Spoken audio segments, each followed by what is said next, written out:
Épanouis ici autour de cette table, nous sommes tous épanouis par une activité qui nous passionne. Évanoui, c'est plus tard quand on aura ouvert les fenêtres. Le travail, c'est cool. Hein? On le voit aujourd'hui. Alors, enfin, bon, pour certains, parce que, et pas depuis toujours, hein, il paraît qu'avant le XIIIe siècle, on réservait le mot travail aux suppliciés et aux femmes en train d'accoucher.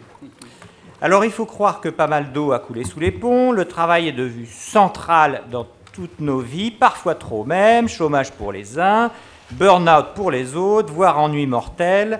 Le chemin vers l'épanouissement n'est pas que semé de roses. Alors, pour emprunter ce chemin, je vous présente très rapidement nos invités. À ma gauche immédiate, Michel Sicurel, financier. À côté de lui, Stéphane Trépoz, l'entrepreneur. À côté de lui, Claudia Sénic, l'économiste. À côté, M. Suzuki, l'ambassadeur. Et puis, plus loin, Madame Sotti de Chalon, chef d'entreprise. Et enfin, notre économiste, chef d'orchestre, lui, Marc Guillaume, à qui je vais passer la parole pour qu'il nous raconte un peu, pour qu'il nous mette finalement en perspective ce long chemin finalement de l'esclavage au travail, hein, qui est un chemin assez continu. Certains diront qu'on n'en est pas vraiment sorti de l'esclavage, mais c'est autre chose. Et puis après, on se posera finalement les questions qui nous travaillent le plus, si j'ose dire. C'est-à-dire, est-ce que la qualité du travail s'améliore ou se dégrade? Et puis, qu'est-ce qu'on peut faire pour améliorer les choses? Alors, d'abord, Marc, replongeons un peu dans le passé. Merci Philippe. Je ne vais pas reprendre ce long chemin que j'ai exposé en effet dans une note de cadrage.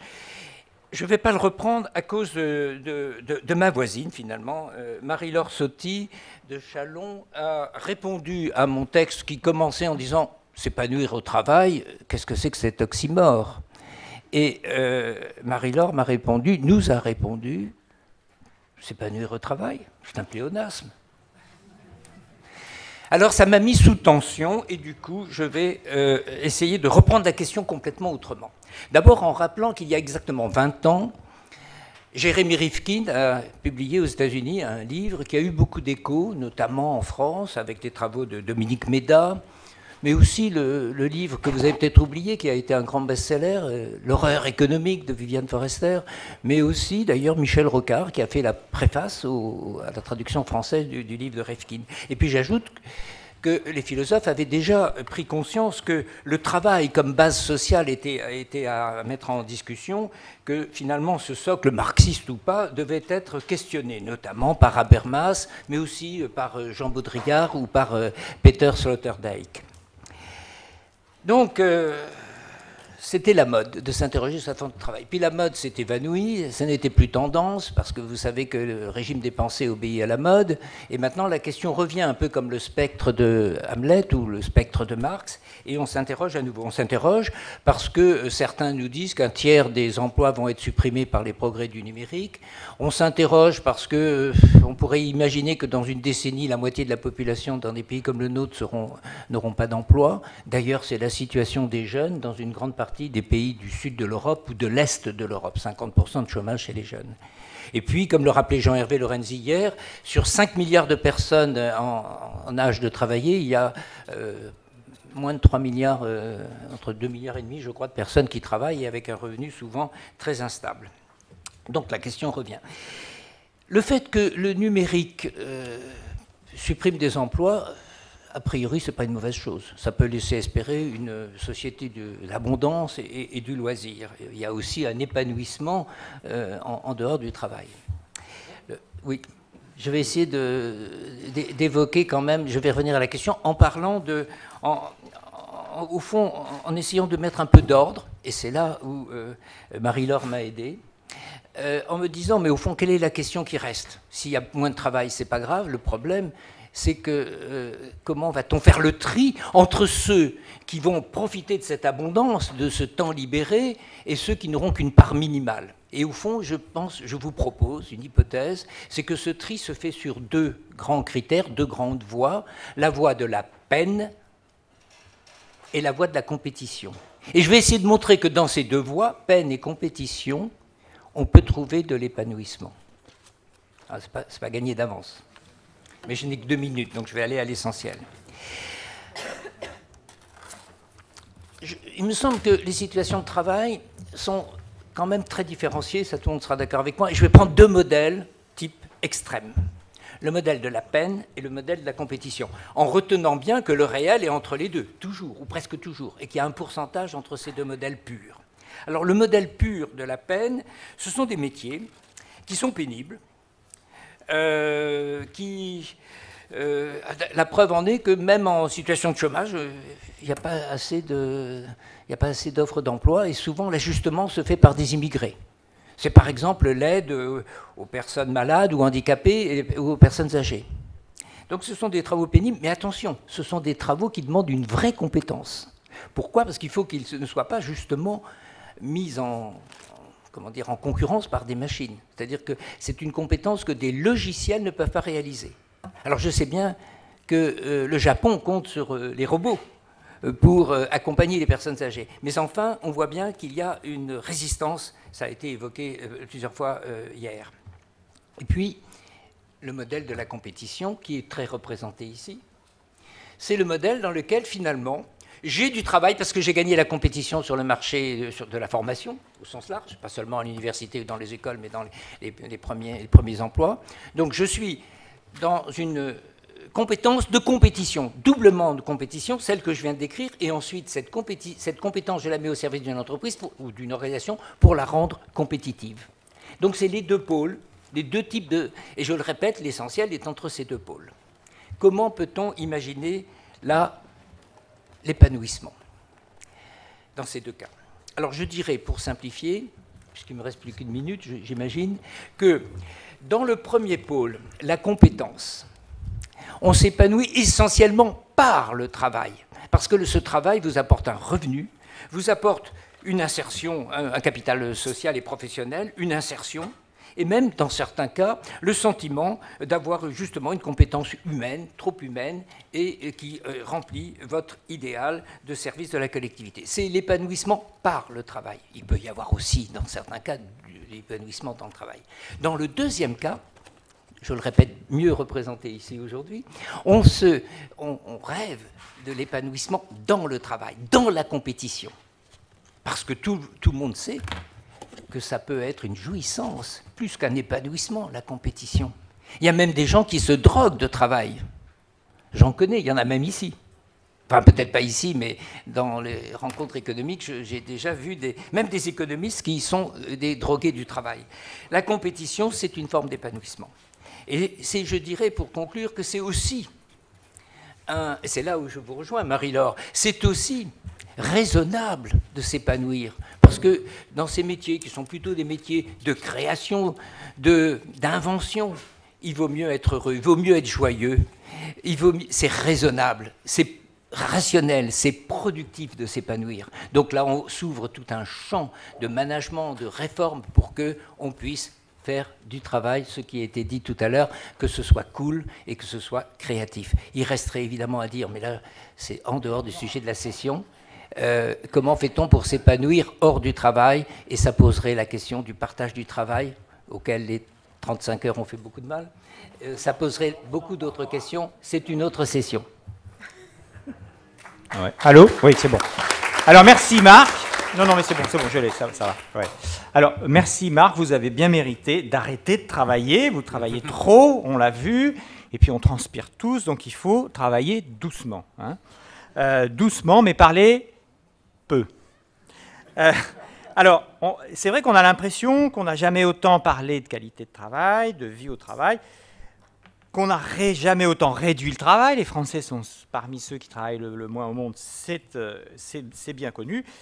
Et qu'on voit depuis 20 ans apparaître des tas de pathologies dont on parlait beaucoup moins avant, comme on disait le burn-out, mais parfois aussi des phénomènes de suicide et autres. Alors comment on explique ce paradoxe? Alors je voudrais commencer par Claudia Sénic, parce que bon, vous êtes professeur à l'Université Paris-Sorbonne, vous êtes l'une des rares économistes françaises spécialisées dans ce qu'on appelle l'économie du bonheur. D'ailleurs, vous avez sorti un formidable petit livre que je vous conseille tous qui s'appelle L'économie du bonheur, justement, et vous démontrez, chiffres à l'appui, que l'argent ne fait pas le bonheur, certes, mais que le lien avec la croissance existe et que dans l'autre sens, on peut créer aussi beaucoup de malheur avec de la décroissance.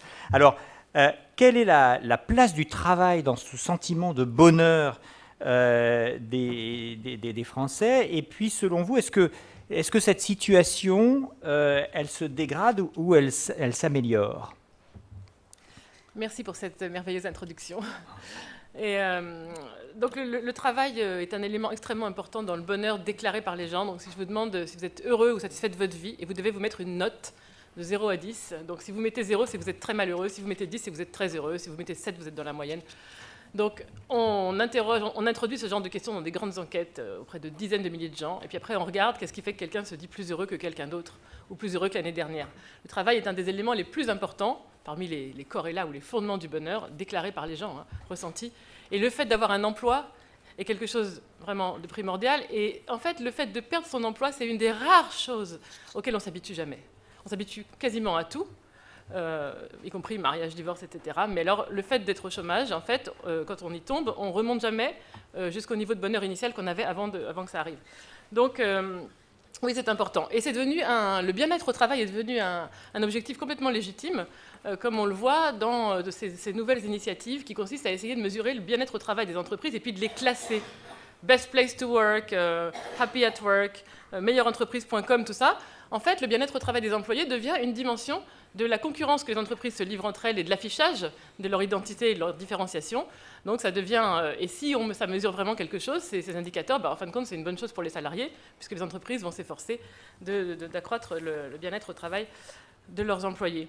Pourquoi alors? Pourquoi est-ce que ça devient légitime? Bon, d'abord parce que le travail, comme vous l'avez dit, prend une place de plus en plus importante avec la frontière qui s'estompe entre travail et non-travail, temps de travail et temps de non-travail, avec le téléphone portable, Internet, on ne sait plus trop quand on travaille ou quand on ne travaille pas. Pour une partie de la population. Pour l'autre partie, l'accès à l'emploi est très problématique, donc le travail est important en creux. Puis il y a aussi une troisième partie de la population, peut-être la génération Y, ou je ne sais pas comment on l'appelle maintenant, millénium ou je ne sais pas quoi, oui, les milléniaux, qui ont décidé de repenser la place du travail dans leur vie au regard d'autres activités qui ne sont pas du travail, c'est-à-dire qui ne sont pas du travail rémunéré, ou de redonner un sens à leur travail, de chercher en tout cas à donner un sens à leur travail. Et ça, cette idée de bien-être au travail s'inscrit dans une espèce de mouvement beaucoup plus général qui consiste à réactiver l'idée selon laquelle l'économie est au service du bien-être, qui est l'idée que les économistes ont toujours. On ne cherche jamais à produire pour produire, mais toujours à produire en vue du bien-être des gens. Donc le gouvernement se doit aussi d'atteindre cet objectif. C'est un peu l'esprit du rapport, je ne sais pas si vous vous souvenez, Stiglitz-Sen-Fitoussi, qui avait été commandé par le président de la République en 2009, à l'époque Nicolas Sarkozy, mesurer le bien-être au-delà du PIB, mesurer les vraies sources de richesse, les vraies sources de prospérité. Le bonheur national brut. Oui, voilà, bon, enfin, en tout cas, essayer de mesurer autre chose, en plus du revenu, et mesurer les autres dimensions. C'est vrai que c'est un peu paradoxal, parce que le travail, a priori, comme vous l'avez rappelé, n'est pas fait pour procurer du bien-être immédiatement, c'est un détour, c'est un sacrifice. Le travail est fait pour permettre de consommer. Dans le modèle de base, première année d'économie, le bien-être des individus, leur utilité, comme on dit nous, dépend de deux choses. Un, la consommation. Deux, le loisir, c'est-à-dire le temps de non-travail. Donc en principe, le travail ne devrait pas être une source de bien-être dans le modèle. Mais en fin de compte, on se rend bien compte que travail et non-travail, c'est inséparable. On ne peut pas être heureux dans sa vie si on n'est pas heureux dans son travail ou bien dans son travail. Et ça, par exemple, la vague de suicides dans certaines entreprises récemment a réactivé cette idée. La dégradation des conditions de travail pour certains employés avec les 35 heures, quand il y a eu une intensification des rythmes de travail et la réorganisation du temps de travail au cours de l'année a créé pas mal d'accidents de travail et de dégradation de la santé au travail. Donc on s'est rendu compte que c'était un problème, c'était une vraie question.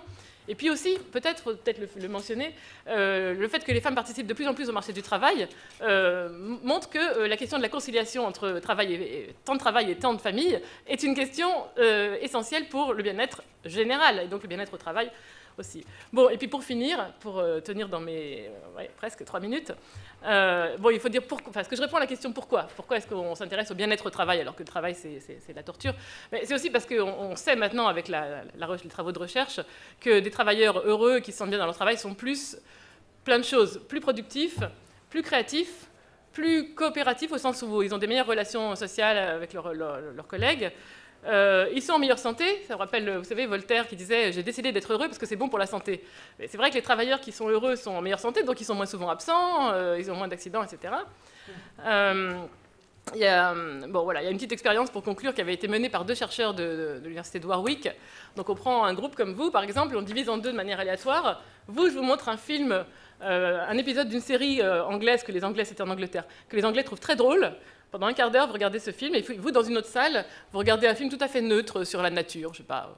Et puis, au bout d'un quart d'heure, on revient tout le monde dans la salle, et je vous fais faire une tâche. Vous devez juste additionner des nombres à 3 chiffres. Bien, ceux qui ont regardé le film, qui les a mis de bonne humeur, qui les a fait rire, ils arrivent à faire beaucoup plus d'additions que les autres, et en plus en faisant moins de fautes. Donc, le bien-être au travail est une source de productivité, c'est pour ça aussi que l'entreprise s'y intéresse. Ah, génial. Merci d'être venu, Claudia, pour ce message d'optimisme. Alors, on va continuer sur ce petit nuage rose avec Michel Sicurel. Vous êtes à la fois intellectuel, un grand financier. Votre spécialité, on va dire, c'est les boutiques. Alors, les boutiques, pas au sens tout à fait épicier. Vous avez fait une carrière entièrement dans la finance. Et puis, pendant plus d'une décennie, vous avez présidé aux destinées de la financière Edmond de Rothschild. Et maintenant, vous êtes à la tête de votre fonds d'investissement qui s'appelle justement La Maison. La Maison, hein, c'est quand même le lieu où on est supposé être heureux quand même et épanoui. Et vous y avez invité pas mal de gens très fortunés, donc probablement très heureux également. Vous êtes administrateur de plein de sociétés. Alors, dans votre activité, est-ce que vous avez vu monter cette préoccupation de l'épanouissement? Et puis, tout à l'heure, vous me disiez, mais moi, ce n'est pas un problème parce que dans toutes les entreprises où j'étais, les gens étaient particulièrement heureux. Alors, c'est quoi la recette? Non, mais, écoutez, je ne sais pas ce qu'il faut faire là. Allô, allô, ouais, vous m'entendez? Bon. Oui. Écoutez, je ne sais pas s'il y a une recette. En tout cas, vous me demandez, est-ce que j'ai vu la préoccupation monter? Et franchement, non. Je n'ai pas vu ça, et c'est stupéfiant. Je trouve ça stupéfiant. Et je trouve que ça devrait être un objectif, pour reprendre la présentation de Marc Guillaume, ça devrait être un objectif prioritaire de passer de l'oxymore au pléonasme. Et je ne veux pas reprendre ce qu'a dit Claudia tout à l'heure, mais en réalité, c'est absolument évident que les gens sont beaucoup plus efficaces quand ils sont heureux. C'est complètement clair. Je ne savais pas que ça pouvait se mesurer, mais en tout cas, je l'ai toujours vu. Et en fait, ce que je pense, c'est que moi, j'ai été dans des boutiques, mais j'ai aussi dirigé une entreprise industrielle en Italie qui était pas toute petite, qui était le leader italien du fromage Galbani, qui avait 3500 ouvriers dans les usines, 3500 petites camionnettes qui distribuaient le fromage. Et franchement, essayer de mettre un peu de bonheur dans la société, ça a complètement transformé les résultats. Du bonheur dans la mozzarella. Du bonheur dans la mozzarella. Alors, en réalité, ce qui me frappe beaucoup, c'est que c'est pas une préoccupation. C'est assez curieux parce qu'au fond, on traite l'épanouissement au travail comme si c'était le fait d'un hasard, d'une rencontre entre une personne et une situation, un peu comme une rencontre amoureuse, et comme s'il n'y avait pas de mythique du bonheur professionnel. Alors, moi, je crois qu'il y a un mythique du bonheur professionnel. Je crois qu'il y a des façons de faire pour que des entreprises permettent aux gens d'être heureux. Et naturellement, après, il y a des cas individuels. Mais en réalité, nos gouvernants traitent ce sujet sous l'angle pathologique. Enfin, tous nos gouvernants traitent le sujet comme sous l'angle de la maladie professionnelle, de la maladie psychosociale, le burn-out, la pénibilité, enfin, tous ces sujets, le harcèlement, enfin, tous les sujets dont la seule réponse serait l'arrêt de travail. Vous avez remarqué, la pénibilité, on ne vous dit pas il faut la réduire, on vous dit il faut partir plus tôt à la retraite. On ne vous dit jamais la pénibilité, il faut la réduire pour que ça devienne moins pénible et qu'on soit bien au travail. Non, ça sera toujours pénible et on partira plus tôt à la retraite. Et toutes les réponses sont toujours l'arrêt de travail. Et je trouve ça ahurissant. On vous parle de burn-out, mais on ne vous dit pas qu'il y a une montée d'un phénomène qui n'est pas encore à la taille du burn-out, mais qui est en train de monter, qui est le bore-out, c'est-à-dire des gens qui font des dépressions professionnels parce qu'ils s'enquiquinent au boulot, qu'ils ne travaillent pas assez ou que ça les emmerde ce qu'ils font, ce qui est quand même terrible. Et je pense que c'est quand même une espèce d'obligation morale et professionnelle et d'efficacité, comme disait Claudia tout à l'heure, d'essayer d'introduire du bonheur professionnel. Et je trouve qu'on devrait avoir un slogan qui s'appellerait « Travailler plus pour vivre plus ». Alors, qu'est-ce qui, aujourd'hui, fait obstacle à ça ? Alors moi, je vois deux difficultés. Une, j'entendais tout à l'heure mon vieux copain Pascal Lamy dire qu'il faudrait une loi qui désétatise les rapports sociaux.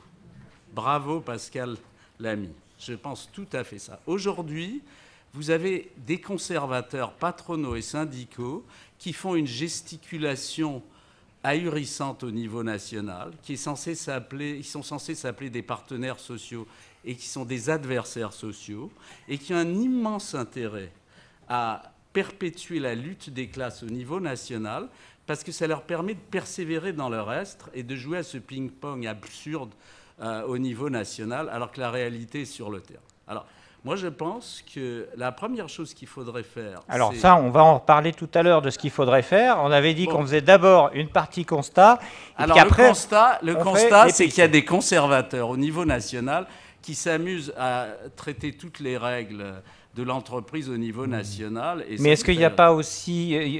la faute, ce n'est pas forcément les autres, ce n'est pas forcément l'État, parce que ça serait un peu facile. Non, à l'intérieur des entreprises, il y a des hiérarchies, il y a des... J'ai pas dit que c'était... Il y a des cons partout, comme on dit. J'ai dit que c'est les adversaires sociaux, qui d'ailleurs n'en ont absolument rien à afficher de l'épanouissement professionnel, parce que ça n'a jamais été un sujet de revendication aussi bien. Bon. Et puis le deuxième, je dois m'arrêter, c'est ça ? Oui, ça serait pas mal. Ouais. Ok, alors je m'arrête. Parce qu'il faut souffler un petit peu, il faut un slow comme ça, il ne faut pas en donner trop à chaque fois pour se préserver. J'avais un deuxième point, si vous permettez, et puis je ne le développerai pas tout de suite, c'est de dire qu'à part les conservateurs, il y a ce que j'ai appelé les libertaires, c'est-à-dire les entreprises de demain. Où les gens ne sont pas là, ils ne sont pas dans l'entreprise, ils sont loin. L'entreprise est devenue une espèce d'hologramme suspendu dans le cloud. Et il n'y a plus, on vous annonce la fin du salariat. Enfin, c'est un monde complètement nouveau, complètement volatile, où les entreprises n'arrêtent pas de changer pour que rien ne change et où les emplois sont complètement précaires, disséminés sur l'ensemble de la planète et où là, en effet, le rapport entre les gens devient compliqué. Mais peut-être qu'on abordera ça tout à l'heure. On va essayer d'en parler, puis on a quand même des représentants aussi de ce qu'on appelle la nouvelle économie, enfin on appelait ça quand c'était nouveau. Là, je voudrais qu'on fasse un petit saut de côté vers à l'autre bout de la planète avec Yoichi Suzuki. Vous êtes ambassadeur du Japon en France et vous êtes un fin observateur de nos mœurs et coutumes. Alors cette notion d'épanouissement, de bonheur au travail, on sait que c'est aussi une obsession au Japon depuis très longtemps, que l'intégration sociale y est un impératif. Comment est la situation aujourd'hui ? Est-ce qu'au Japon, les gens sont plus épanouis qu'avant au travail ou plutôt moins ? Allez-y. Merci. Oui, ça marche. C'est bon. Merci Philippe. C'est une question difficile à répondre si les Japonais sont plus épanouis ou moins épanouis. Comme vous le savez tous, je viens d'un pays où l'emploi était garanti à vie. Vous avez eu un avancement ou une promotion par l'ancienneté et des très longues journées de travail. Un Japonais travaille tout le temps, c'est ce qu'on dit, oui. C'est ce oui, c'est ce que vous dites. C'est le lieu commun. C'est ce qui était dit, mais enfin, c'est plus le cas.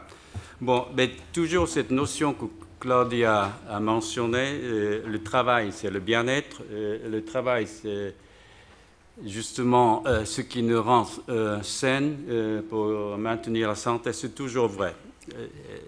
Pour les Japonais, c'est le privilège de travailler. Ce n'est pas le privilège de ne pas travailler.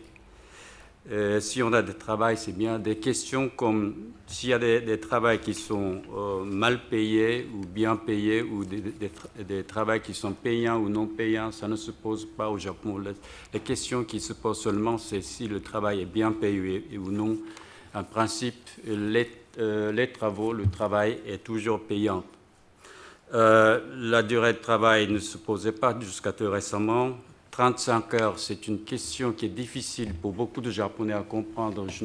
Nous ne comprenons pas pourquoi vous avez de polémiques sur les 35 heures en France.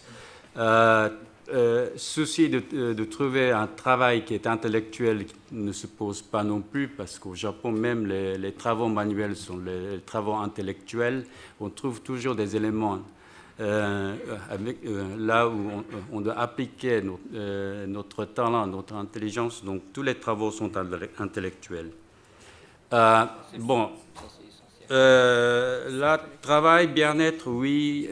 Le Japon avec un taux de chômage de 3,3%. Est-ce qu'on est un modèle qui arrive à réaliser ces éléments qui rendent une société idéale? Non, malheureusement pas. Même avec un taux de chômage de 3,3%, le plus grand problème que nous avons actuellement, c'est que nous avons 40% de travailleurs qui travaillent dans des emplois précaires, l'équivalent de votre CDD.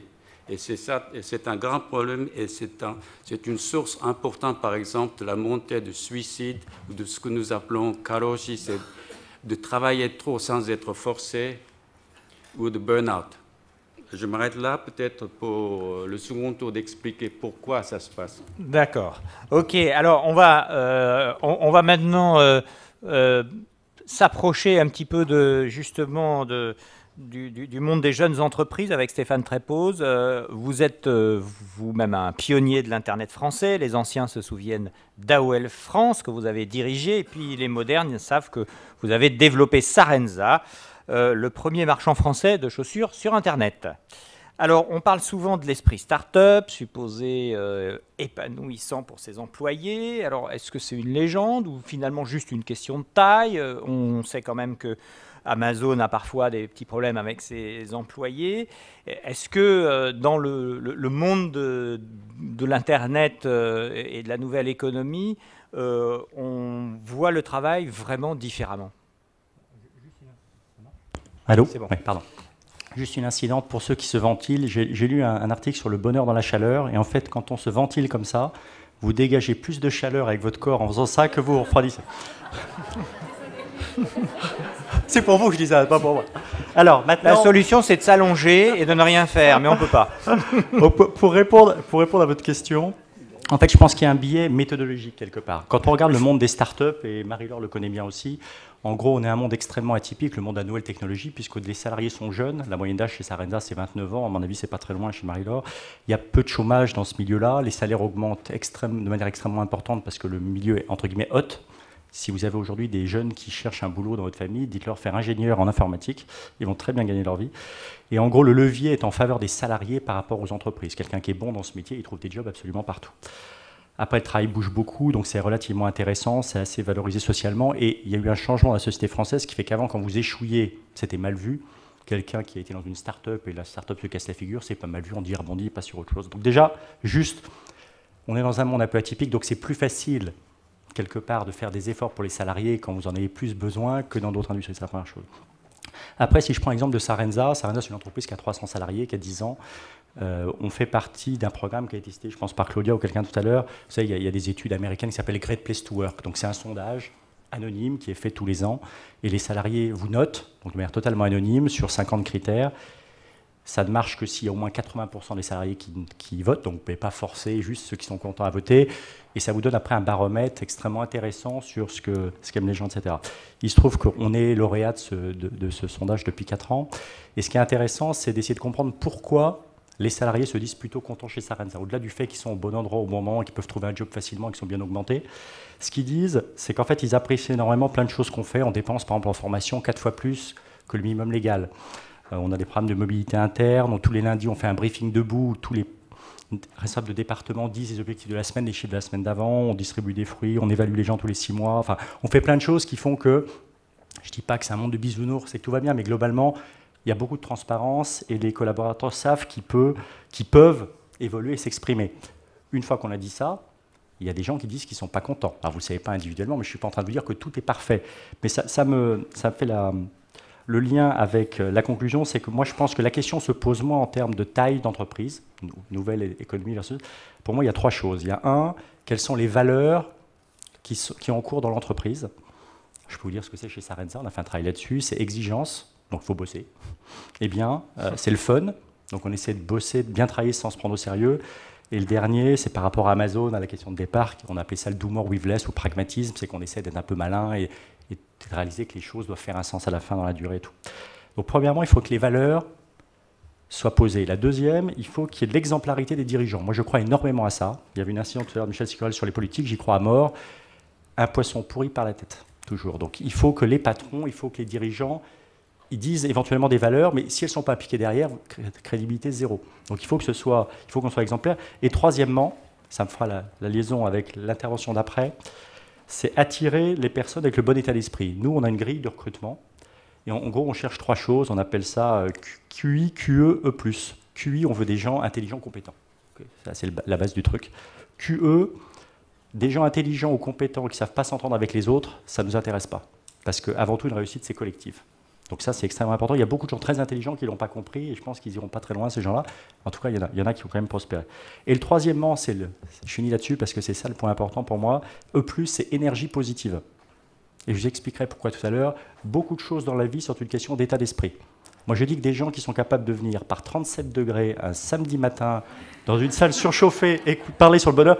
Je pense que si on devait faire un sondage, il y a beaucoup de gens qui sont plutôt positifs dans la vie. Et quand je vois les sourires là, je ne pense pas que ce soit ma blague, je pense qu'ils sont peut-être plus disposés au bonheur, mais j'y reviendrai tout à l'heure. Voilà. En plus, ils s'éventent et ça fait encore plus de chaleur. Bon. Merci Stéphane. Alors, Marie-Laure Sauty-Chalon, vous êtes ce qu'on peut appeler une fille de pub. Vous avez travaillé dans de nombreuses régies publicitaires de journaux, puis à la direction du groupe Aegis, avant de présider depuis 2010 aux destinées du groupe auféminin.com, l'un des plus importants groupes de médias Internet en France, avec beaucoup de filiales en Europe, propriété de l'allemand Axel Springer. L'épanouissement au travail... est-ce que chez vous, c'est aussi un objectif? Est-ce que vous pensez que la question se pose dans les mêmes termes que ce qu'a donné Stéphane?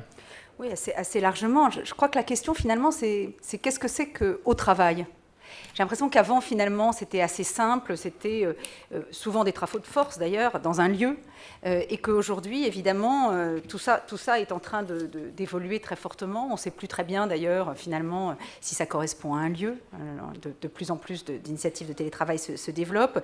Des horaires, ce n'est pas certain non plus. Dans la vie connectée, finalement, on reste toujours attaché. On voit bien, d'ailleurs, les tiraillements qui existent avec certaines entreprises, comme par exemple AXA ou Huffington Post, qui disent qu'il faut faire des digital detox, il faut empêcher les gens d'être connectés. Donc on voit bien que ce travail envahit un peu toutes nos vies.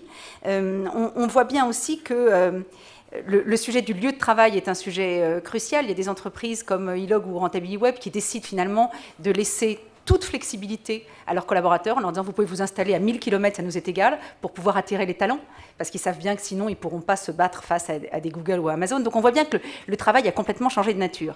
Ce changement de nature très, très profond, il pose en fait des questions notamment sur les jeunes et sur les femmes.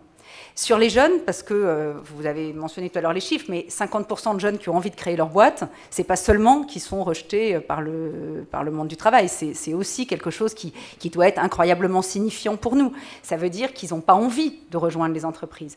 Et que ce que disait tout à l'heure sur le bore-out Michel Sicurel, nous on n'arrête pas d'avoir des CV sans cesse de gens qui nous disent « je m'ennuie tellement et j'ai tellement envie de vous rejoindre ». C'est tellement troublant que pour My Little Paris, par exemple, c'est 1000 CV de stagiaires par an pour une entreprise qui est toute jeune et qui a 4 ans chez nous. Donc on voit bien cette pression très forte pour venir faire des jobs motivants et amusants. Et ça, c'est quelque chose qui est terrible pour le monde de l'entreprise, qui est finalement coercitif et qui n'offre pas de perspective attendue par les jeunes. Je donne un autre exemple qui, moi, est très impressionnant pour moi, parce qu'il revient tout le temps. Je m'aperçois que moi, quand j'ai démarré ma carrière il y a une vingtaine d'années, il y avait un matériel formidable à l'entreprise et il n'y avait rien chez soi. Aujourd'hui, c'est l'inverse. Il y a un matériel pourri dans l'entreprise et chez soi, on a toutes les nouvelles technologies. Et ça, c'est effrayant, parce que c'est finalement le reflet miroir que l'entreprise donne aux collaborateurs. C'est le peu de considération qu'elle a pour eux dans leur vie connectée. Donc je pense qu'il y a vraiment un sujet d'intégration des jeunes. Il faut totalement se réformer. Quand on demande chez nous quel est le facteur le plus important pour eux, ils nous disent c'est les fêtes formidables que vous faites, parce qu'on fait toutes les semaines des apéros et tous les mois des très grandes fêtes. Donc on voit bien que c'est quand même assez stupéfiant comme évolution générationnelle. Et on n'en a pas suffisamment parlé sans doute aujourd'hui. Parce que l'entreprise, finalement, c'est pas un lieu, c'est pas des horaires, c'est une création de liens. Et c'est ça le plus important, et c'est la seule chose qui est importante. Et alors j'en arrive aux femmes, du coup, évidemment.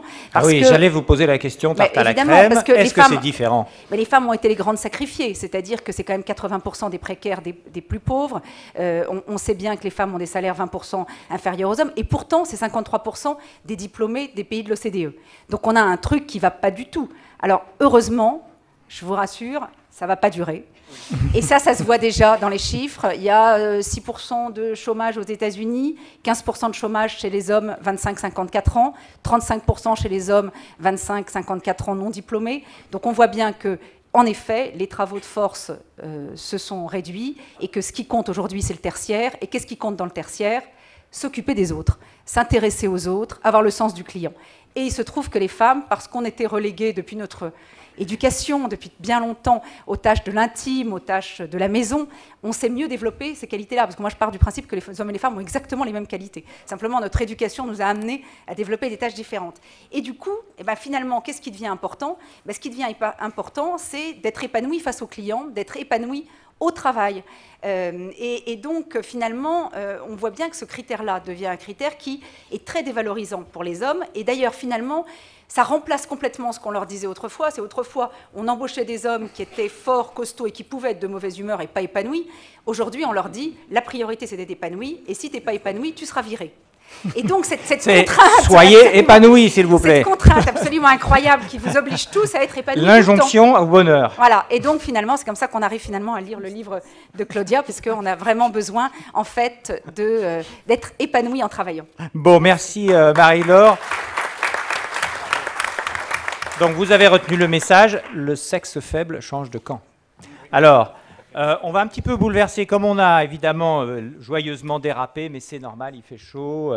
On va un petit peu bouleverser l'agenda et on va demander à Victoire, parce que je ne l'ai pas présentée, Victoire Aubonnet, qui est une brillante HEC, Polytechnique, je ne sais pas, tout ce qu'on fait de mieux et de plus intelligent et qui va nous poser les deux questions intelligentes qu'il faut se poser. Et après, chacun répondra et puis dira ce qu'il a un peu sur le cœur, notamment sur le thème qu'est-ce qu'on peut faire pour améliorer les choses.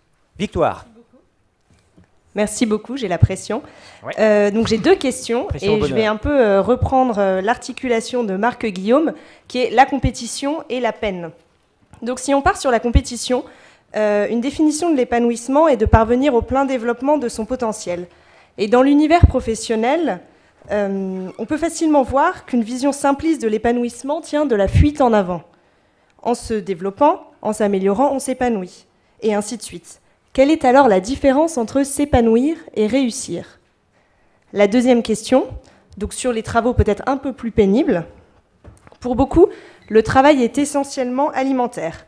Comment leur en tenir rigueur lorsque l'on voit la myriade d'emplois à contenu répétitif? Ainsi, il détourne la productivité de son but pour condenser le temps travaillé au maximum et ensuite, alors, s'épanouir dans la sphère privée. J'en viens à ma question. Un travail, quand il n'est pas fait par vocation ou par passion, peut-il seulement se prêter à l'épanouissement? Et je voudrais aussi aborder le thème de la précarité. Un travail précaire peut-il être épanouissant? Bon. Bon, j'espère que vous n'avez pas prévu un déjeuner ou quelque chose. Je pense que vers 17h30, on devrait commencer à approcher de la fin avec des questions, si on n'est pas totalement liquéfié entre-temps. Alors, On va refaire un tour de table. Qui a envie de parler? Je sens que Claudia a envie de parler, à la fois à répondre à Victoire et puis esquisser un peu des pistes, comme je disais, pour ce qu'on pourrait faire. Comme ça, là, ça marche? Oui. Je voudrais répondre, je ne sais pas. Je voudrais dire d'abord qu'il y a une mine d'or qui dort dans, on ne peut plus dire les tiroirs maintenant, dans les ordinateurs des départements des ressources humaines des entreprises, parce qu'en fait, toutes les grandes entreprises font des enquêtes de satisfaction et d'engagement auprès de leurs employés au moins une fois par an, dans lesquelles ils posent plein de questions. Par ailleurs, elles connaissent tout, évidemment, sur la carrière de ces employés-là.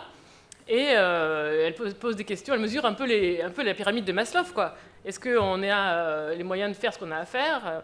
Est-ce qu'on peut s'épanouir dans son travail? Est-ce qu'on peut apprendre, croître? Et puis, est-ce qu'on reçoit de la reconnaissance, etc. Donc, des besoins de base jusqu'aux besoins d'épanouissement personnel. Et en général, ça sert à faire des moyennes, c'est-à-dire quelle équipe performe mieux que l'autre, est-ce qu'on a augmenté cette année par rapport à l'année dernière. Mais en fait, si on analysait les données au niveau individuel, si les chercheurs pouvaient mettre la main sur ces données, on apprendrait plein de choses. Et quand c'est le cas, ça m'est arrivé parfois, on peut mettre en évidence ce qu'on appelle les sources procédurales du bien-être, c'est-à-dire pas uniquement ce qu'on fait, enfin quoi et combien, mais comment.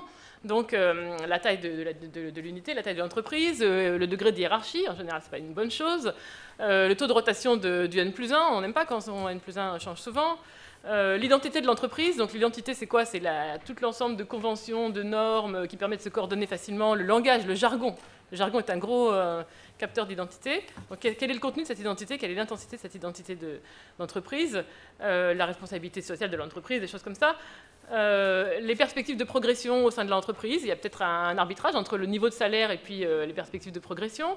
La manière dont les salaires sont différenciés au sein de l'entreprise. Est-ce que j'aime bien être dans une entreprise où il y a des très hauts salaires et des très bas? Oui ou non, mais est-ce que ça dépend aussi est-ce qu'on bouge beaucoup au sein de la hiérarchie des salaires? Toutes ces choses-là, on arrive à mettre des chiffres dessus et on arrive même à calculer des équivalents salaires pour toutes ces choses un peu impalpables. Donc moi, j'aimerais bien qu'un jour, je pense que c'est la nouvelle frontière pour nous, les chercheurs, qu'on se rapproche des entreprises et qu'on mette la main sur ces données pour les analyser, en conservant de manière confidentielle, au niveau individuel. Okay. Donc la deuxième chose, c'est sur la précarité. En fait, donc on se dit, c'est vrai, le travail devient plus précaire, les gens sont plus exposés au risque de chômage. En fait, il y a quelque chose d'un peu paradoxal, c'est que plus on protège les emplois permanents, les CDI, plus le degré de protection des emplois permanents est élevé, plus le sentiment de sécurité des employés est faible. Donc, quand on compare les différents pays de l'OCDE, les pays dans lesquels le taux de protection des emplois permanents est le plus élevé sont les pays dans lesquels les gens se sentent le plus exposés. Pourquoi? Parce que dans un risque, il y a deux aspects. Il y a un, avec quelle fréquence ça va me tomber dessus. Il y a deux, à quel point ça va me faire mal quand ça va arriver. Et donc là, si on tombe au chômage, combien de temps on va y rester? Donc on a le choix entre protéger, enfin avoir un plus faible risque de tomber au chômage, mais avec une probabilité de rester longtemps ou pas. Et il y a quelque chose... Une deuxième chose, je sais que mon temps est écoulé, mais quand on regarde aussi les comparaisons internationales, les pays dans lesquels l'emploi permanent est le plus protégé sont les pays dans lesquels il y a le plus d'emplois temporaires. C'est absolument incroyable. Vous faites un graphique, vous mettez la protection de l'emploi permanent en horizontal, le nombre de gens qui sont dans des CDD en vertical, et vous avez les pays s'alignent comme ça. Ça veut dire qu'en fait, la protection de l'emploi permanent, parfois, elle crée pas seulement de l'insécurité, mais carrément du dualisme.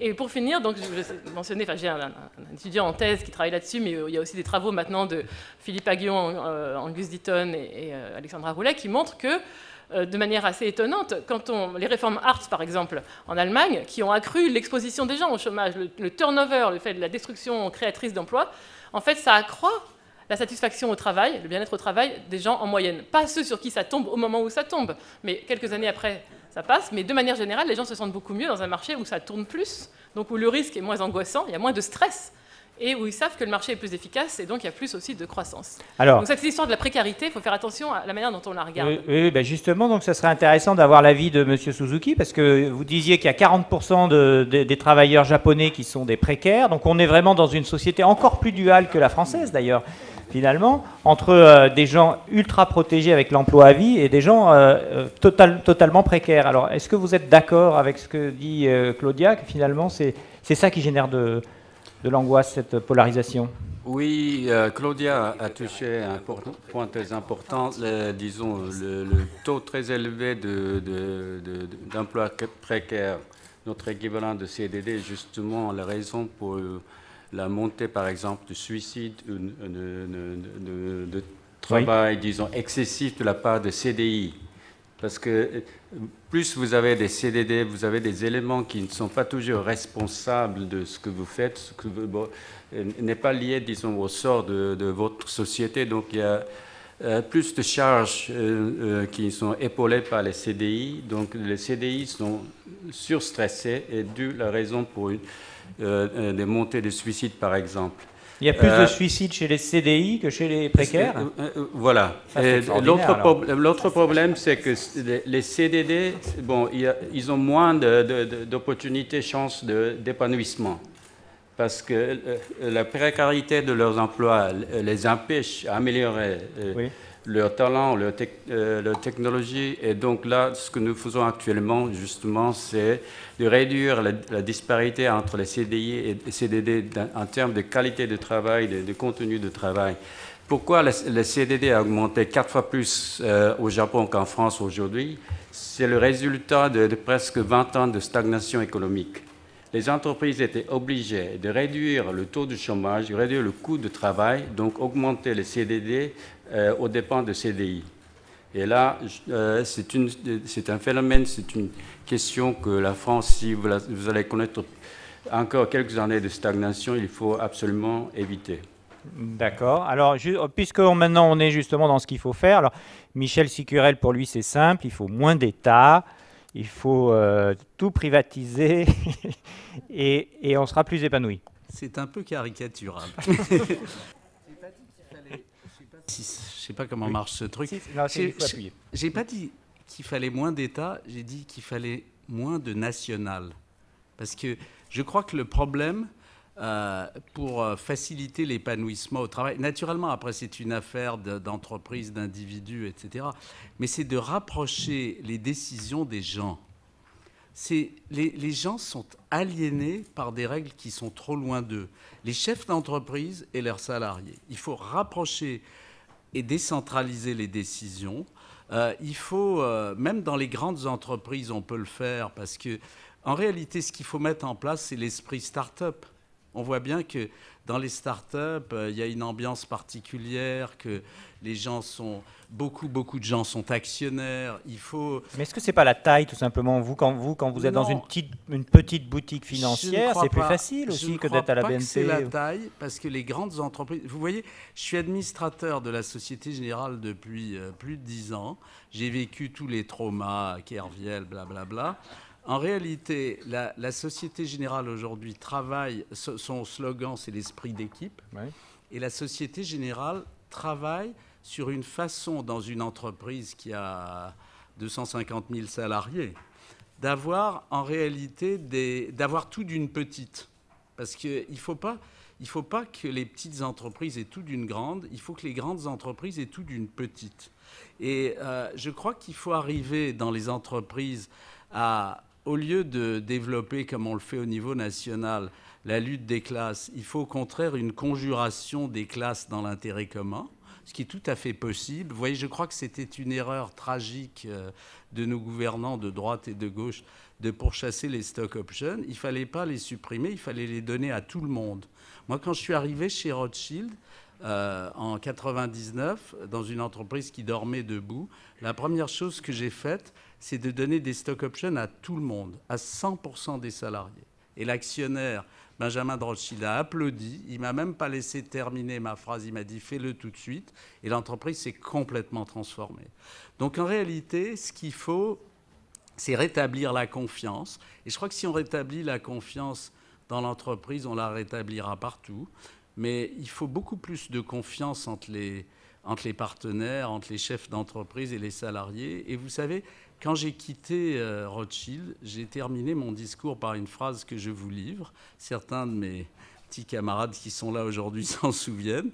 J'ai terminé par une citation du cardinal de Retz qui disait « On est bien plus souvent dupé par la défiance que par la confiance ». Et j'y crois dur comme fer. Bon, alors, c'est effectivement une belle... pas une belle conclusion, parce qu'on n'a pas fini, mais en tout cas Une belle formulation. Alors, Stéphane Trépoz, donc, vous disiez un petit peu ce que vous aviez fait dans votre entreprise. Qu'est-ce qui manque? Quelles sont les deux, trois choses, à la fois pour vous et puis de façon un peu plus générale, qu'il faudrait mettre en œuvre pour que les gens soient plus épanouis au travail? Je viens de faire un petit calcul là, à la tribune. Je ne l'avais pas fait. On pourrait faire un sondage, ce serait drôle. Sur les gens qui se ventilent? Non, pas du tout. Non. Une journée, ça a 24 heures. Une semaine, ça a 168 heures. On travaille 35 heures. On va tous vivre en moyenne 90 ans. On va passer 45 ans de sa vie à bosser, 45 ans à pas bosser. En gros, le travail, ça pèse 10% de votre vie, de notre vie. D'accord? Donc, il faut être assez modeste sur en quoi dans quelle mesure l'entreprise, le travail pèse dans tout ça. Une fois qu'on a dit ça, moi, je pense que c'est ça le message que je vais donner, c'est que le bonheur, c'est une co-construction où l'individu est de loin le plus important moteur. D'accord? Qu'est-ce qui rend heureux?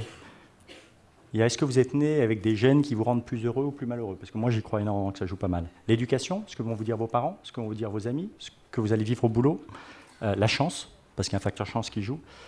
Une fois qu'on a dit tout ça, on est tous différents. Et donc, on peut avoir des meilleures pratiques, on peut essayer de donner leur chance. Mais moi, je vais vous donner 3 exemples que j'ai vécus quand j'étais patron d'AOL et quand j'étais patron de Sarenza. On s'est dit, un peu la jurisprudence sécurelle, mais on avait moins de sous que chez Rothschild. En 2000, vous vous souvenez, il y avait toute cette polémique, toute cette revendication sur on veut tous des stock options. Puis en même temps, je ne sais pas si vous vous souvenez, il valait 35 heures à ce moment-là. Moi, je suis allé voir mon patron américain qui me dit, t'es gentil, les 35 heures, on en bosse 60, machin, etc. J'ai dit, on est obligé, on va le faire. Mais je dis, on va faire voter les gens. Donc on a fait voter les 1500 salariés de Sarenza, d'AOL à l'époque, excusez-moi, d'AOL. Bientôt on leur a dit, vous avez le choix, 35 heures, donc RTT, 10, 12, 15 jours de RTT, ou action gratuite, BSPCE pour tout le monde. Et à ma très grande surprise, donc évidemment c'était anonyme, en revanche, on a fait voter par collège, donc employés, cadres, dirigeants. Et ça a voté 50-50 à tous les niveaux. Donc ça a été une première surprise. D'accord. Deuxième surprise, 2015, là, c'est il y a 2 mois, un jour je me lève et j'ai une idée, je ne sais pas pourquoi. Le problème qu'on a dans des entreprises comme Sarenza, c'est que en fait, on a tellement de projets, on se développe tellement vite qu'on n'a pas assez de monde pour faire tout, donc on en recrute quand même 100 cette année, mais en gros, on aimerait bien que les gens bossent plus. Et donc j'ai dit, on va faire un truc très simple. Il y a 10 jours, 11 jours de RTT chez nous. J'ai dit, on va laisser la possibilité, c'est une possibilité, pas une obligation, aux salariés qui sont jeunes, 29 ans de moyenne d'âge, qu'on leur paye la moitié de leur RTT. Et c'est payé en heures sup 25%. Je vous aurais parié extrêmement cher que l'écrasante majorité aurait pris ça. Mais vous savez combien de personnes ont pris ça? 10% de l'entreprise. 10%. Donc les RTT, ça marche. Non, mais donc mon seul message est qu'on n'a pas tous les mêmes aspirations. Oui. C'est juste ça le message. Et donc, après, on peut essayer de mettre en place une logique de transparence, d'équipe, etc. Mais après, on ne peut pas aller contre le fait qu'il y a des gens qui ont envie de venir par 39 ici un matin et d'autres qui disent « t'es un grand malade, moi je préfère rester à l'hôtel dans l'air conditionné ». C'est la vie, c'est comme ça. Et donc, notre rôle en tant que patron, dans notre responsabilité en tant que patron, notre intérêt, c'est que l'entreprise se développe. Ce n'est pas forcément de rendre heureux les gens. En revanche, il y a une phrase, et je vais finir là-dessus, que dit toujours ma directrice générale et que j'adore, Hélène Boulay-Suppot, elle dit « Un salarié malheureux trouve des problèmes, un salarié heureux trouve des solutions ». Ça, c'est bien, oui. Et donc, voilà. Et donc, nous, on essaie de faire en sorte qu'ils se sentent heureux pour qu'ils trouvent des solutions pour nous aider à développer Sarenza. Voilà. Voilà, pas mal. Alors, Marie-Laure, vous êtes... Non, c'est bien, hein, on va la noter, celle-là. Marie-Laure, vous êtes... on parlait du temps de travail. Vous êtes en pétard contre les 35 heures. Oui, enfin, je ne sais pas exactement, j'aurais voulu essayer de répondre à l'étudiante, mais je répondrai aussi, si vous voulez, sur les 35 heures. Mais je trouve que ce que vient de dire aussi Stéphane, pour répondre à la question de l'étudiante, c'est finalement qu'on n'a pas tous le même avis. J'ai trouvé très intéressant de ce point de vue le débat Valls-Taubira. Parce que finalement, Valls dit ce que veulent les Français, c'est du boulot, il a évidemment raison. Et puis Taubira dit il faut travailler 32 heures, et elle ajoute pour avoir du temps pour travailler gratuitement pour les autres. Et je trouve que c'est très intéressant, parce que finalement, ça correspond exactement à ce que tu viens de dire, c'est que il y a une déconstruction complète de la notion de carrière et de travail. Évidemment, on ne peut pas s'épanouir si on n'a pas de boulot, mais on peut s'épanouir sur du travail non rémunéré. et on le voit avec la quantité de Français qui font des choses associatives qui sont évidemment extraordinairement épanouissantes. Et donc finalement, chacun a finalement un rapport au travail et à l'épanouissement qui est incroyablement différent. Donc je pense que c'est ça finalement la réponse à votre sujet sur la réussite. Puisque finalement, le premier critère de satisfaction, ce n'est pas le lieu, ça n'est pas la mission, c'est finalement travailler avec des gens qu'on aime, sur des choses qui vous intéressent. Donc, je crois que c'est ça aussi ce que dans le monde de la nouvelle économie, qui maintenant a plus d'une quinzaine d'années, on essaye de faire. Et je crois que pour ça, alors nous, dans le groupe Au Féminin, on a 2 règles d'or très très importantes. C'est l'accès à l'information. Je pense que les entreprises de l'ancienne économie, elles verrouillaient l'information. Et je pense que ça, évidemment, c'est quelque chose qui change complètement. Donc, il faut avoir des plénières, il faut que tout le monde, à tous les niveaux, soit informé exactement en temps réel, tout le temps. Ça, c'est vraiment c'est ça qui crée des frustrations, en fait. Quand on n'a pas accès à l'information, c'est vraiment le truc le pire dans son boulot. Et le deuxième élément qu'on trouve très dynamisant, c'est ce qu'on appelle le power of zero. C'est-à-dire que chaque année, on rejoue quelque chose à partir de rien.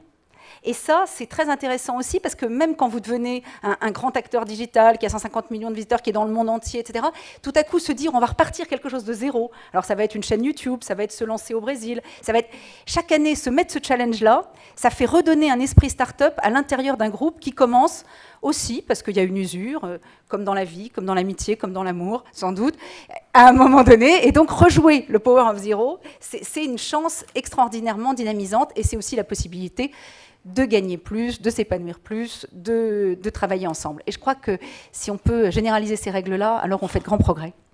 Alors, je vais vous poser une question, puisque vous êtes dans un groupe qui a des ramifications, vous le disiez, dans le monde entier. Est-ce qu'il y a quand même un petit palmarès de l'épanouissement? Est-ce qu'il y a des pays où les gens ont l'air beaucoup plus heureux dans leur boulot qu'ailleurs? Alors, je ne veux pas du tout faire café du commerce et comparer nos salariés brésiliens par rapport aux salariés allemands, etc.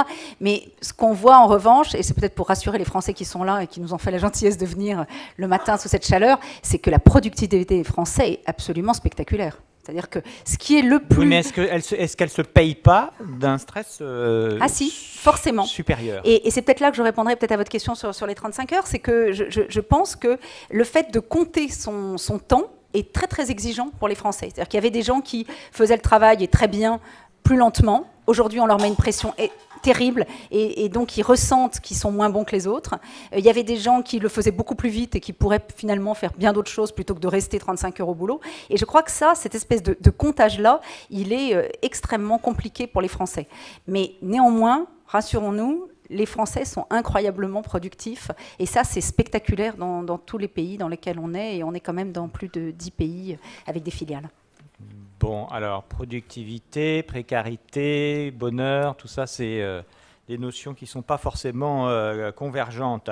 J'avais envie de passer la parole à Marc Guillaume pour qu'il nous fasse une petite synthèse un petit peu de ce qu'il a entendu et de ce qu'on pourrait en retenir de constructif. Merci de bouleverser encore une fois ce qui était prévu. C'est très bien, ça rend tout le monde plus joyeux et plus heureux de travailler avec nous. Moi, j'ai retenu qu'il fallait utiliser avec modération les éventails. J'ai retenu qu'à la sortie des colloques, c'est bien de soumettre ceux qui nous ont écoutés à un exercice de calcul mental. Ça teste leur niveau de plaisir. Non, plus sérieusement, j'ai retenu que dans la controverse entre Taubira et Valls, on voit apparaître la diversité des situations. Ça, je trouve ça très très important et ça m'a rappelé la naissance des 35 heures, la naissance difficile des 35 heures. Et à l'époque, vous vous souvenez peut-être que EDF souhaitait passer aux 32 heures. Et justement, parce qu'ils avaient fait des enquêtes et beaucoup de salariés d'EDF souhaitaient travailler 32 heures. On a peut-être laissé passer une occasion, et il me semble, mais ça c'est une hypothèse, que le partage du travail, un vrai partage du travail attentif aux motivations et à la diversité des personnes qui travaillent ou de celles qui cherchent du travail, qui veulent créer leur travail, c'est un peu la clé de l'avenir. Malheureusement, les 35 heures ont repoussé cette idée pour sans doute après-demain. Bien, merci, merci Marc pour cette belle conclusion. Alors, est-ce qu'il y a... bon, normalement, on a déjà... voilà, il est 40, on doit rendre le micro à 40, mais comme il n'y a personne derrière, s'il y en a qui veulent poser 2-3 questions, on va faire ça assez court. Je vois, il y a une main qui se lève là-bas? Ouais. Allez, il y a 2 mains qui se lèvent, là c'est sympa. Oh, 3, c'est merveilleux. Est-ce qu'il y a un micro qui peut rejoindre les mains? Eh ben voilà, allez, on fait passer. Allez-y, monsieur. Bonjour. Question courte, bien entendu. Hein. Bonjour. Alors, moi, je voulais poser en fait une question et me permettre une remarque après. Ouais. Donc, ma première question, c'est donc perdre l'emploi. Donc, je parle bien d'emploi salarial. Est-ce que c'est perdre tout? Et donc, ma critique, c'est que donc vous faites bien la différence entre un oxymore, mais vous ne faites pas de différence entre emploi et travail. Et donc, du coup, en fait, je voulais savoir. Donc en fait, les 2 termes, en fait, ils ont été échangés et donc mal utilisés. Et cela, ça change complètement le débat, parce que s'épanouir au travail serait, par exemple, être bien rémunéré, ou s'épanouir au travail serait se réaliser en tant qu'homme dans son travail. Car au fond, chômer, c'est positif, c'est être libre. Et le travail, la seule négation serait le salaire, mais le salaire à vie ou le revenu de base peut apporter une solution. Voilà. Est-ce que le travail est épanouissant? On va peut-être prendre une deuxième question. Voilà, l'autre main qui se lève, comme ça on fera un... Bonjour. Hein, je voudrais juste citer l'exemple de 2 entreprises, une qui s'appelle Semco au Brésil, une qui s'appelle 37 Signals aux États-Unis, et qui ont instauré dans leurs entreprises une journée par semaine où les employés travaillent sur ce dont ils ont envie de travailler. Et ils se sont rendus compte que c'était extrêmement positif parce que finalement, ça leur donnait énormément de motivation pour bosser sur ce qui les passionnait et en même temps pour le reste de l'entreprise. Donc est-ce que c'est quelque chose que vous connaissez et qu'est-ce que vous pensez de ça? Voilà, ça c'est un peu la méthode Google pour la question. Allez, on prend une dernière et puis après comme ça on fera une réponse en bloc.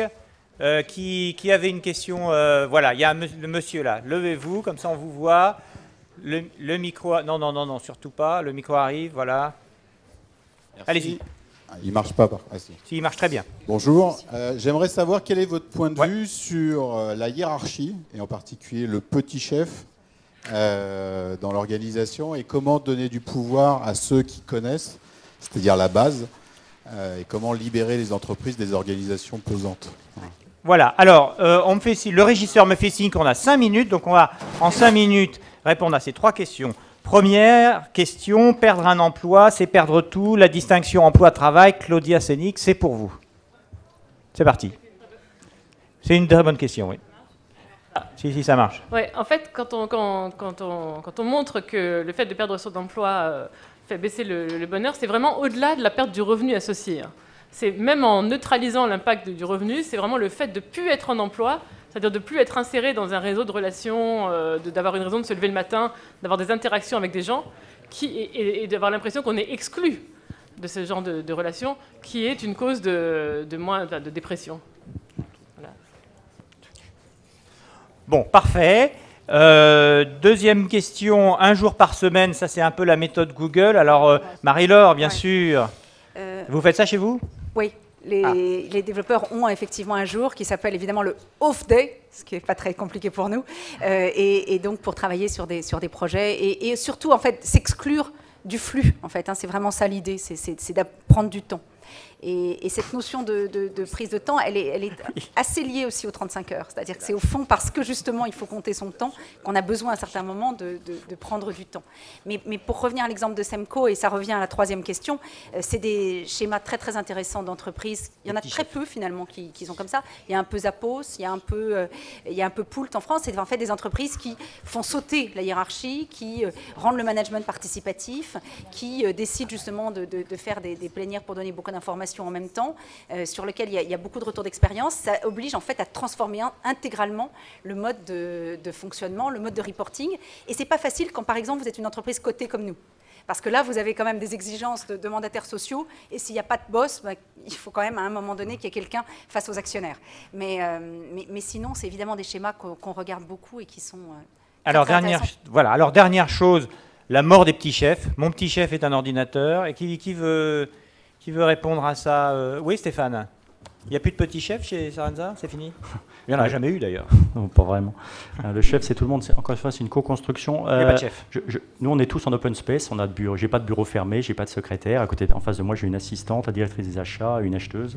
Je pense que si on en revient au point tout à l'heure de l'exemplarité et de la transparence, si vous créez un climat de confiance suffisant, si vous donnez des opportunités aux collaborateurs de s'exprimer. Moi, par exemple, tous les mois, avec la directrice générale, on déjeune avec 10 salariés tirés au sort. Il n'y a pas de chef, il n'y a pas de N-1, il n'y a pas de responsable du CODIR, donc pour qu'ils puissent s'exprimer.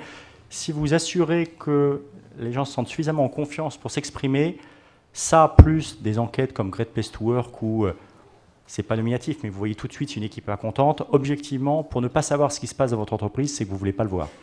Voilà, donc objectivement, je pense pas, j'espère qu'il n'y en a pas chez nous en tout cas, mais on a maintenant, avec Internet, avec les emails, avec tout ça, on a tellement de moyens de savoir ce qui se passe que je pense que l'ère des chefs haillons, ou des petits chefs, elle est plus derrière nous qu'elle est, encore une fois, dans une entreprise très fluide, un peu comme la nôtre. Hein. Je ne vous dis pas que ça n'existe pas dans des grosses boîtes, mais c'est beaucoup plus transparent qu'avant quand même. Bon, merci Stéphane, merci pour votre brièveté et surtout à vous, vous êtes formidables, vous êtes épanouis, ça fait plaisir à voir. Merci à tous et bon après-midi.